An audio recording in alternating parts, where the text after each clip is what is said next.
Kanalıma hoş geldiniz. Bugün sizlere menekşelerin çiçek açabilmesi için 5 önemli püf nokta göstereceğim. Eğer menekşeleriniz uzun süredir çiçek açmıyorsa bu anlatacağım püf noktalara mutlaka dikkat etmenizi tavsiye ederim. İlk olarak doğal bir gübre hazırlayacağız. Bu yöntemde ihtiyacım olan yumurta kabuğu. Yumurtanın kabuklarını kırıyorum.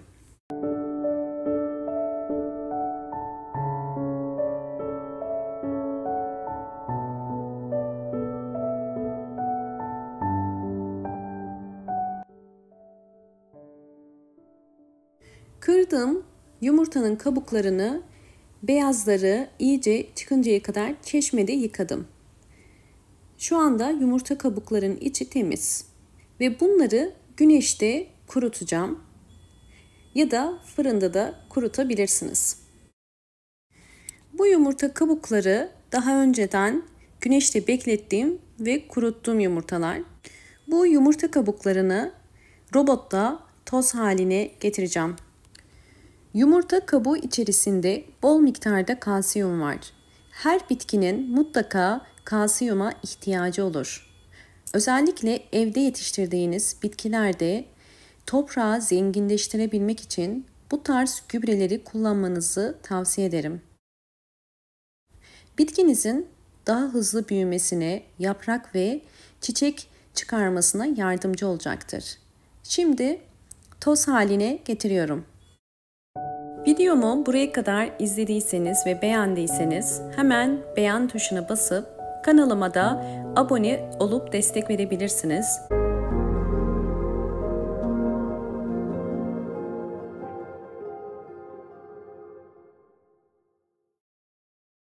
Yumurta kabuklarını küçük parçalar haline getirdim. Aslında toz haline getirecektim. Bu kadar oldu. Sizler isterseniz toz haline de getirebilirsiniz. Bu hale getirmemizin nedeni daha hızlı aktifleşebilmesi için. Bildiğiniz üzere yumurta kabuğunda çok yüksek kalsiyum var ve bu kalsiyumun suda daha hızlı aktifleşebilmesi için toz haline getiriyoruz. Evet, şu anda hazır. Şimdi 1 yemek kaşığı yumurta kabuğu tozunu bir kabın içerisine koyuyorum. Üzerine kaynar su koyacağım. Bu işlemi yapmamın nedeni daha hızlı kalsiyumun suya geçmesi. Kaynar suyu ilave ediyorum. Ve 1 litre ölçü olarak. Daha sonra bunun kapağını kapatıp bunun soğumasını bekleyeceğim. Fakat isterseniz bir gece bekletirseniz çok daha kalsiyum açığa çıkacaktır. Eğer aceleniz yoksa bir gecede bekletebilirsiniz. Şimdi bunu soğuması için bir kenara bırakıp bekleteceğim. Suyum soğurken menekşelerde 5 püf noktayı sizlerle paylaşacağım. İlk olarak menekşeye nasıl su verilir ve gübre verimi nasıldır bunları açıklayacağım.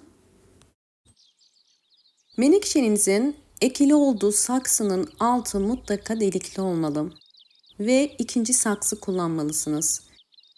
Su verdiğiniz zaman bu deliklerden mutlaka süzülüyor olabilmesi gerekiyor. Bu menekşenizin büyümesini hızlandırır. Menekşeleri sularken dikkat etmeniz gereken gövde kısmına su değmemesi gerekiyor.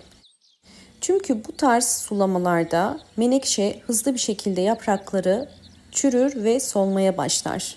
Bu yüzden menekşeyi sularken hiçbir zaman üstten sulamanızı tavsiye etmem. Ve menekşeye su vermeden önce suya ihtiyacının olup olmadığını anlamak için toprağına dokunun. Eğer toprağı bu şekilde kuru ise sulama zamanı gelmiş demektir. Menekşe toprağını zenginleştirebilmek için yumurta kabuğu tozunu kullanacağım.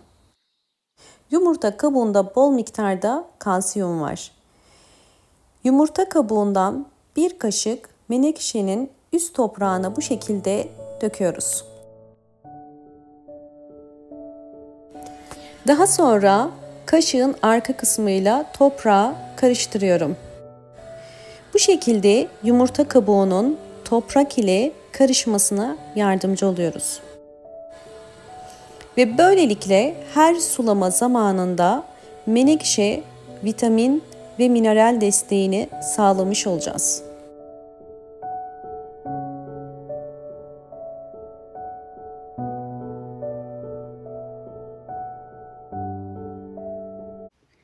Evet, suyum soğudu. Yumurta kabuğu suyuyla hazırlamış olduğum gübrem artık hazır. Su yeterince soğudu. Fakat üzerinde bakın gördüğünüz üzere bu şekilde köpükler ve içinde tortular var. O yüzden bunlardan ayırmak için süzmemiz gerekiyor. Hemen bir süzgeç ile süzüyorum.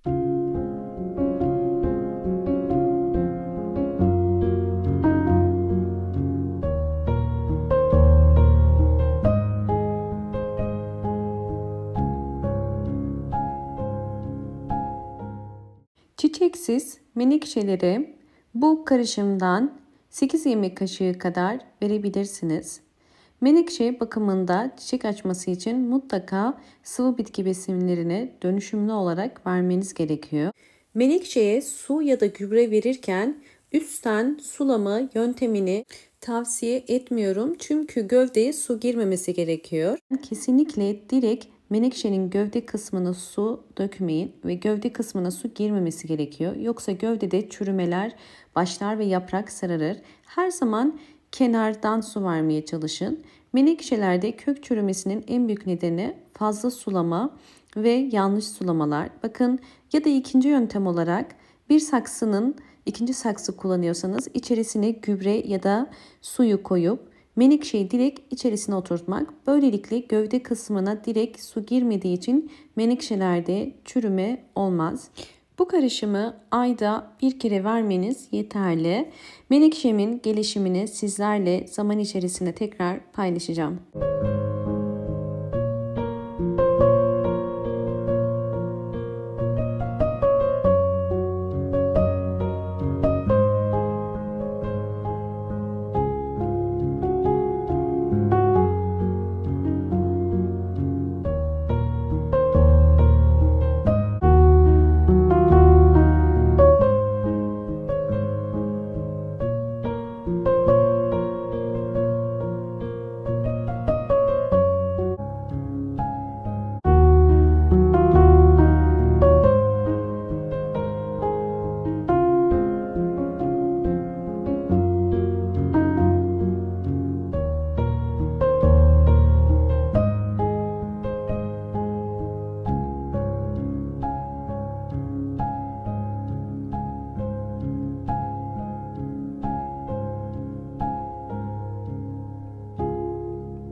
Son olarak 5.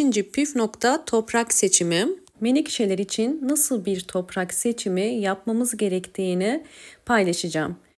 Toprağını değiştireceğiniz menekşenin saksısının çok büyük olmaması gerekiyor. Büyüklüğü bu şekilde olmalı ve altı mutlaka delikli olması gerekiyor. Toprağımız için ilk olarak yumurta kabuğu, kil bilyesi ve perlit ve normal çiçek toprağı kullanacağız. Toprağın suyu süzebilen ve nem tutma kapasitesi yüksek olan bir toprak olabilmesi için bütün bu toprak çeşitlerini karıştırmamız gerekiyor. Özellikle perlit toprağı havalandırır ve bitkinin daha hızlı köklerinin büyümesine yardımcı olur. Bu yüzden perlit döküyorum. Ve hepsini şimdi karıştırıp sizler için ideal bir çiçek toprağı hazırlamış olacağız.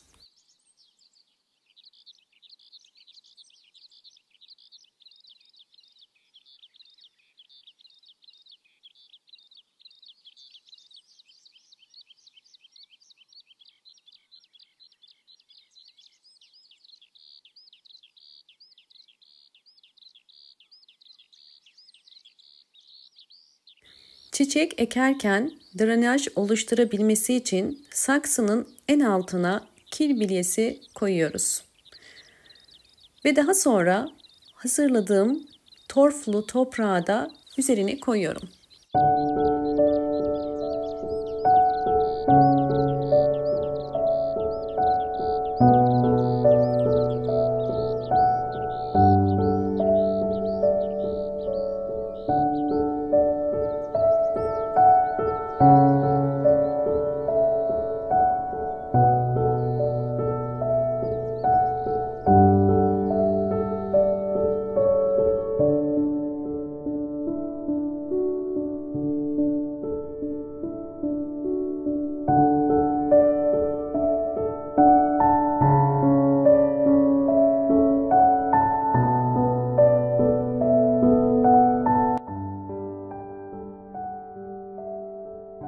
Menekşeyi saksısına ektim.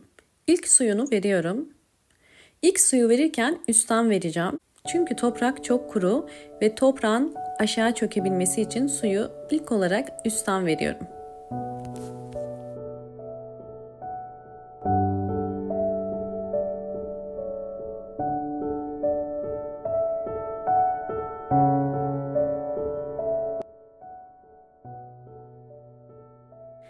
Ve daha sonraki zamanlarda sadece saksının altına su koyarak menekşenin su ihtiyacını karşılamasına yardımcı olabilirsiniz.